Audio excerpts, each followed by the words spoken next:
तो हाय दोस्तों, आपका स्वागत है एक नए एनिमेशन रिएक्शन वीडियो में। तो आज मैं देखने जा रहा हूँ कार्टून एपिसोड्स आने के बंद हो चुके हैं, तो वो वीडियो मैं देखने जा रहा हूँ। तो फटाफट चैनल को सब्सक्राइब कर लीजिए और एक लाइक दीजिए और बेल नोटिफिकेशन ऑन कर लीजिए, ऐसे नोटिफिकेशन मिलता रहूँगा। तो मेरा फेस है कार्टून का, तो हम सिर्फ और सिर्फ मैं बोलेंगे रिएक्शन। तो हम लोग देरी ना करके वीडियो को देखते हैं, वीडियो बहुत इंटरेस्टिंग है, तो चलो देखते हैं। देखो, हमारे बचपन में कई कार्टून शोज आया करते थे। कई इतने ही ज्यादा इंटरेस्टिंग शोज हुआ करते थे कि आज भी वैसा शोज नहीं आता। पर फिर ऐसा क्या हुआ, कितने ज्यादा डिमांड होने पर भी इन कार्टून शोज को बंद कर दिया गया? इसकी थी ये साजिश और कौन से चैनल ने ऐसा जानबूझकर किया? आज के इस इंटरेस्टिंग वीडियो में हम इन सब के बारे में कवर करने वाले हैं। तो आराम से इस वीडियो को लाइक करके खाते खाते इसे एंजॉय करो। Shaun the sheep. अभी यारो, तुमने कभी न कभी शाहरुख खान वाले आवाज के इस कार्टून को तो जरूर ही देखा होगा। शॉन, तोबा तोबा, थारा मूड खराब कर दिया भाई ये तो बड़ा नाइंसाफी है यार। मतलब शॉन द शेप दुनिया के 195 कंट्रीज में से 180 कंट्रीज में दिखाया जाता है, और वो भी सिर्फ एक ही कंट्री में कमेंट्री के साथ दिखाया जाता है। और जब उसी सेम इंडिया कंट्री में मैं उसकी कमेंट्री करने का ट्राई कर रहा हूँ, तो तुम मुझे चुप करा दे रहे हो। ओके, तो तुम्हें अब तक तो ये पता चल ही गया होगा कि शॉन द शेप एक ऐसा एनिमेशन हुआ करता था जिसको कि क्ले और स्टॉप मोशन के एनिमेशन के साथ बनाया जाता था। पर जितना इंटरेस्टिंग ये फैक्ट है, उससे भी ज्यादा इंटरेस्टिंग शॉन द शेप का बैकग्राउंड है। तो शॉन द शेप को जिन्होंने बनाया वो थे निक पार्क, और अपने कॉलेज के समय से वो बहुत ही ज्यादा टैलेंटेड एनिमेटर थे। अब देखो, कोई भी कॉलेज में टिकने के लिए तुम्हें अच्छी अटेंडेंस के साथ बहुत सारे अच्छे प्रोजेक्ट्स भी बनाने होते हैं। अब जब हमारे निक चाचू कॉलेज में प्रोजेक्ट बना रहे थे, तो वहीं पर वो पहली बार बनाते हैं वैलेंस एंड ग्रोमिड को। अब आगे चलकर इनका ये शो इतना ज्यादा पॉपुलर हो जाता है कि भाई इसके 5 से भी ज्यादा मूवीज को थिएटर्स में रिलीज किया जाता है। अब इन्हीं में से इनकी 1995 की इनकी थर्ड मूवी क्लोज सेव में पहली बार शॉन को दिखाया जाता है, जो कि ट्रक से भागा हुआ एक भेड़ होता है। भाई इस मूवी में वैलेंस एंड ग्रोमिड की इतनी बैंड बजाता है कि लोग लिटरली मेन कैरेक्टर्स को छोड़कर इसे देखना चाह रहे थे। आगे चलकर इसकी डिमांड इतनी बढ़ गई कि 5 मार्च 2007 को इसकी स्पेशल एनिमेशन सीरीज को लॉन्च कर दिया गया, जो कि भाई आज उससे भी कहीं ज्यादा पॉपुलर हो चुका है। भाई इस पूरे शो में मुझे शॉन के बाद टिमी बहुत ही ज्यादा पसंद था, छोटा सा नादान सा चिरकुट बच्चा। अब देखो, है तो ये एक फ्रेंच एनिमेशन जो कि ऑगी से भी 1 साल पहले इंडिया में आ गया था। हाँ, पहले निक चैनल और फिर शॉनिक चैनल पर। अब इसकी यूनिक बात तो ये थी कि जब इसको मेन समय पर दिखाया गया था, लाइक जैसे दिन में मेन कार्टून को दिखाया जाता है, तब तो ये शो खास पॉपुलर नहीं हो रहा था। बट फिर जैसे इसकी टाइमिंग रात और सुबह को की गई, तो सुबह और रात की शांति में बच्चे इसे काफी पसंद करने लगे। और यार, इसी की वजह से ये काफी सालों तक इंडिया में चला भी। बट फिर धीरे धीरे 2020 तक नए कार्टून आने की वजह से और इसके सिर्फ 7-7 मिनट के 170 एपिसोड होने की वजह से अनफॉर्चुनेटली इसे वहां से भी हटा दिया गया। और आज अगर आप भाई ये कार्टून को यार मैं बहुत देखता था यार, भाई अच्छा रहता था कार्टून, लेकिन बचपन में देखता था। अभी तो ये कार्टून नहीं आ रहा है, सिर्फ और सिर्फ यूट्यूब में होगा। तो अभी कहाँ पर भी नहीं है, पूरे कार्टून बैन कर रहे हैं यार। अभी तो नए नए कार्टून आ चुके हैं, कुछ भी नहीं कर सकते यार, क्या करें। इसलिए आप एक लाइक कर दीजिए। तो चलो बढ़ते हैं। इसे देखना चाहो तो YouTube और Netflix पर आप इसे देख सकते हो। वैसे यार, YouTube से याद आया कि एक ऐसा भी कार्टून हुआ करता था जिसमें YouTube का सस्ता कॉपी स्नूप ट्यूब भी हुआ करता था। और ससुर के नाते नहीं समझे, जॉनी टेस्ट। भाइयों, तो इसे 17 सितंबर 2005 को लॉन्च किया गया था। बट इनके मेकर को भी शायद ये कहाँ ही पता होगा कि इन्होंने एक ऐसा कार्टून बना दिया है जिसमें आगे चलकर भर भर कर चीप कॉपीज एंड पैरोडीज को डाला जाएगा।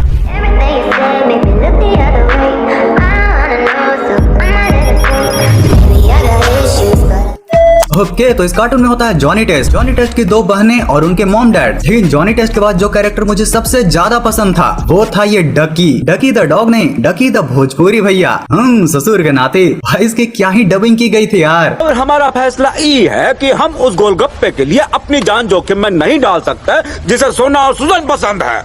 मतलब ब्लिंग ब्लिंग बॉय को गोलगप्पा बोल दिया। वैसे ये जो ब्लिंग ब्लिंग बॉय था ना, ये भी काफी यूनिक कैरेक्टर था। भाई एक बार तुम जरा इसका एक बार एक्शन सुनो। एक दिन तुम मेरी बनोगी सुजैन। मतलब भाई जब भी मैं इस कैरेक्टर को देखता था ना, तो मुझे स्कूल का एक दोस्त याद आता था जो कि पक्का बिग बॉस जैसा ही मटेरियल था। वैसे ब्लिंग ब्लिंग बॉय की चेन भी काफी यूनिक है। और यार, इस मजेदार कैरेक्टर को वॉइस दिया है प्रसाद बारवे ने, जो कि भाई रियल लाइफ में भी कुछ ऐसे ही दिखते हैं। अब यार, जैसे मैंने इनका फेस देखा ना, मुझे प्रीतम प्यारे और वो शो याद आ गया। भाई उसमें इन्होंने क्या ही एक्टिंग की है। ये कैरेक्टर इन दोनों ही बहनों पर टोटल लड्डू था, मतलब बॉडी और माइंड दोनों ही के साथ भर गया। तुम्हें पता है कितना फनी होने के बावजूद भी इस शो में इन दोनों बहनों के साथ इसकी बात क्यों नहीं बन पाती थी? क्योंकि भाई सुजैन और मैरी, जो कि जॉनी टेस्ट की दोनों बहनें हैं, वो एक्चुअली में शो के क्रिएटर स्कॉट फेलोज के दोनों रियल लाइफ बहनों से इंस्पायर्ड होकर बनाई गई थी। अच्छा, तुम्हें याद है ना कि शुरुआत में मैंने बताया था कैसे ये शो पूरा पैरोडी से भरा हुआ है। तो देखो, शो में तो तुमने मिस्टर ब्लैक एंड व्हाइट को तो देखा ही होगा, हाँ, जिनका नाम उल्टा होता है और जो कि एजेंट होते हैं। ये दोनों ही कैरेक्टर मेन इन ब्लैक मूवी सीरीज के एजेंट जे एंड एजेंट के की पैरोडी थे। इवन टॉम एंड जेरी के जैसा ही एक एपिसोड में हमारा जॉनी टॉम एंड जॉनी भी बन जाता है। अब पोकेमोन शो के जैसा ही इस कार्टून में टाइनी और मॉन का भी एक शो आता था, जिसमें कि भाई भर भर के पोकेमोन की पैरोडीज की गई थी। यार ये पैरोडीज इस कार्टून को और भी ज्यादा इंटरेस्टिंग बना देती थी। बट यार फिर ऐसा क्या हुआ कि 2006 में कार्टून नेटवर्क इंडिया पर लॉन्च होने के बाद इसे 2014 में बंद कर दिया गया।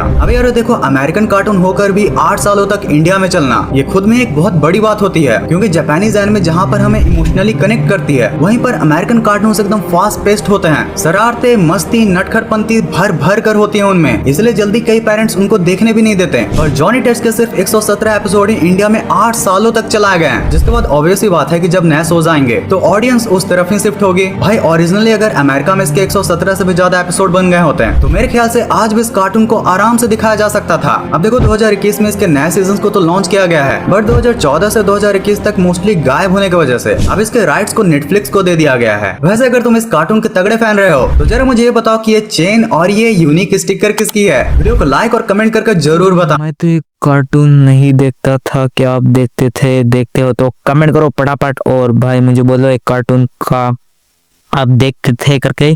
तो मैं तो ये कार्टून कभी भी नहीं देखा, तो चलो देखते हैं। और अब आ गया है वीडियो का सबसे इंटरेस्टिंग पार्ट, जिसमें तुम लोग एक ऐसे लाइफ लेसन के बारे में जानोगे जिसके वजह से डोरेमोन का तो रेपुटेशन बच गया था, बट उसी के रिलेटेड एक कार्टून को हटा दिया गया था, कित्रेत्सु। तो यार तुमने कहीं बार सुना होगा कि कित्रेत्सु डोरेमोन की सस्ती कॉपी है, बट एक्चुअली में क्या तुम्हें पता है कि कित्रेत्सु ही वो एनिमे था जिसने पेरेंट्स के नजर में फुजिको फुजियोस को काफी मान सम्मान और रिस्पेक्ट दिलाई थी। क्योंकि जब 1980s में डोरेमोन एनिमे को बनाया गया था तो उसके गैजेट्स एंड फैंटेसी वर्ल्ड को तो बच्चे काफी पसंद कर रहे थे, बट वहीं पर कई पेरेंट्स का ये कहना था कि ये बच्चों को बस गलत बातें ही सिखाता है। जैसे कि बच्चों को सिखाता है कि नोबिता जैसा आलसी होना चाहिए, किसी भी काम के लिए गैजेट्स पर डिपेंड होना चाहिए, जिसकी वजह से बच्चों पर बहुत ही गलत इम्पैक्ट पड़ रहा था। और उनमें से कई लोग बस यही सोचा करते थे कि बस अब डोरेमोन के आने का वेट है, एक बार मेरी जिंदगी में डोरेमोन आ गया तो मेरी भी सारी ही चीजें फिक्स हो जाएंगी। अब यार इतने एलिगेशंस को शांत करने के लिए फुजिको फुजियो 27 मार्च 1988 को एक ऐसे एनिमे को लॉन्च करते हैं जो कि इंटरेस्टिंग के मामले में तो था तो डोरेमोन जैसा ही, लेकिन वो बच्चों को डोरेमोन से भी ज्यादा अच्छी अच्छी बातें सिखाया करता था। जैसे कि इसका जो मेन कैरेक्टर होता है वो बहुत ही ज्यादा हार्ड वर्किंग होता है। अब यार देखो ये पेरेंट्स के बीच में तो पसंद आने लगा, बट यार जापान में ये एनिमे सिर्फ 8 सालों तक ही चल पाई, जिसके बाद फिर जब इसे इंडिया में भी रिलीज किया गया तो स्टार्टिंग से ही बच्चों के बीच में काफी पॉपुलर हो गया, और स्टार्टिंग में बच्चों ने इसे काफी सपोर्ट भी किया, बट फिर धीरे धीरे जैसे जैसे इसके एपिसोड्स बढ़े तो फिर एक बहुत बड़ी गड़बड़ हो गई। Doraemon versus Kiteretsu. Yes guys, starting में तो डोरेमोन जैसा होने की वजह से इसको काफी अप्रिशिएट किया जा रहा था, बट फिर जैसे जैसे इसके एपिसोड्स बढ़े लोगों ने इन दोनों को कंपेयर करना स्टार्ट कर दिया। अब देखो किसी ने बहुत ही सही बात बोली है कि किसी चीज की अगर वैल्यू घटानी है तो उस चीज को उससे बड़ी किसी चीज से कंपेयर कर दो। अब देखो कित्रेत्सु था तो बहुत ही बढ़िया शो, बट यार अगर तुम उसे डोरेमोन के साथ कंपेयर करोगे तो एक समय के लिए तो तुम शायद ये बोल सकते हो कि नोबिता उसमें आलसी है और कित्रेत्सु हमारा हार्ड वर्किंग। बट भैया मूवी का क्या, तुम किसी भी डोरेमोन के मूवी को उठाकर देख लो, नोबिता जिस तरीके से अपनी रिस्पॉन्सिबिलिटी को निभाता है मतलब उसके सामने कोई भी नहीं टिक सकता। और यार साथ में जहाँ पर कित्रेत्सु में पास्ट के गैजेट को दिखाया जाता था तो वहीं पर डोरेमोन में फ्यूचरिस्टिक के नए नए गैजेट्स को। अब इन्हीं कई रीजंस के वजह से डोरेमोन और कित्रेत्सु के टाइमिंग को एक ही चैनल पर बहुत ही अलग कर दिया गया। डोरेमोन को जहाँ पर सुबह में दिखाया जाता था वहीं पर बेचारे कित्रेत्सु को रात में शिफ्ट कर दिया गया। अब अगर कोई भी कार्टून को तुम रात में शिफ्ट करोगे तो टीआरपी आने से रहे, जिसके बाद फिर इन्हीं सब रीजंस की वजह से इसको पोगो पर भी रिलॉन्च किया गया था। बट फिर पोगो पर ऑलरेडी छोटा भीम ही फेमस था, और वैसे भी छोटा भीम और कित्रेत्सु के स्टोरी लाइन में तो बहुत ही ज्यादा डिफरेंस हो जाता है। जिसके बाद जब फिर इसे हंगामा पर शिफ्ट करने की कोशिश किया गया तब तक काफी लेट हो चुका था, और साथ में वहाँ पर सिंचन ने ऑलरेडी सबके दिलों में अपना घर बना लिया था।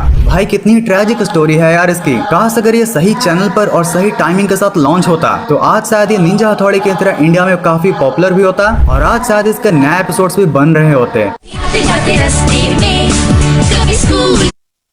तो भाई ये कार्टून तो यार परसों आया था, परसों नहीं यार बहुत दिन हो चुके हैं यार देखे बिना। क्या ये कार्टून भी बैन हो चुका है? मुझे तो पता नहीं क्या पूरे कार्टून बैन कर रहे हैं यार भाई साहब। ये 5 महीने के पहले मैंने देखा था यार कार्टून को यार। ढूंढे तो मिल जाएगा एक नया आइडिया।